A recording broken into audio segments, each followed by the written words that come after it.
IPL 17th season లో Bengaluru play of కు చేరుకుంది. కీలకమైన పోరులో చెన్నైపై 27 పరుగుల తేడాతో విజయం సాధించింది.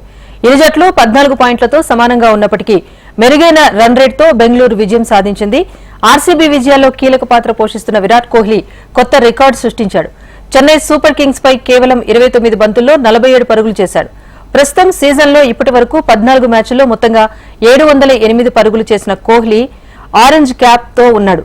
ఈ క్రమంలో ఐపీఎల్ చరిత్రలోనే 2 సీజన్లలో 700కు పైగా స్కోర్ నమోదు చేసిన తొలి భారత క్రికెటర్ గా అవతరించాడు కోహ్లీ. ఓవరాల్ గా రెండో ఆటగాడు. ఇక కోహ్లీ కంటే ముందు క్రిస్ గేల్ మాత్రం ఉన్నాడు. ఇక గేల్ 2012లో 733, 2013లో 708 పరుగులు చేశాడు. వరుస సీజన్స్ లో ఇన్ని పరుగులు చేసిన ఆటగాడు ఇంకెవరూ లేరు.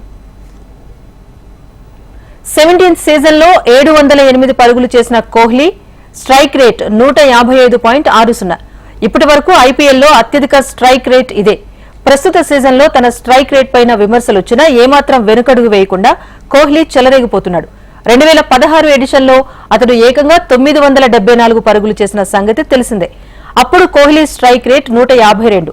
ఒకే సీజన్లో అత్యధిక పరుగులు చేసిన ఆటగాడిగాను కొనసాగుతున్నాడు.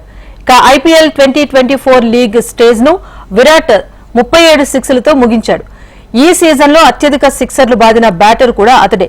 కోహ్లీ 2016లో మొత్తం 38 సిక్స్లు కొట్టాడు. ఈసారి ఆ రికార్డును బద్దలు కొట్టే అవకాశం ఉంది. మరోవైపు ఈ రోజు హైదరాబాద్ వేదికగా Sunrisers team, Punjab team తలపడుతున్నాయి. అయితే ఈ మ్యాచ్ ఫలితం పైన ఎవరికీ ఆందోళన లేదు.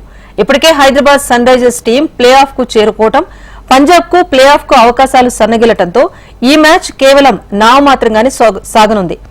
అయితే పాయింట్ల పట్టికలో తేడా వచ్చే అవకాశం మాత్రం ఉంది. దీంతో ఈ మ్యాచ్ గురించి అభిమానులు ఆసక్తిగా ఎదురుచూస్తున్నారు.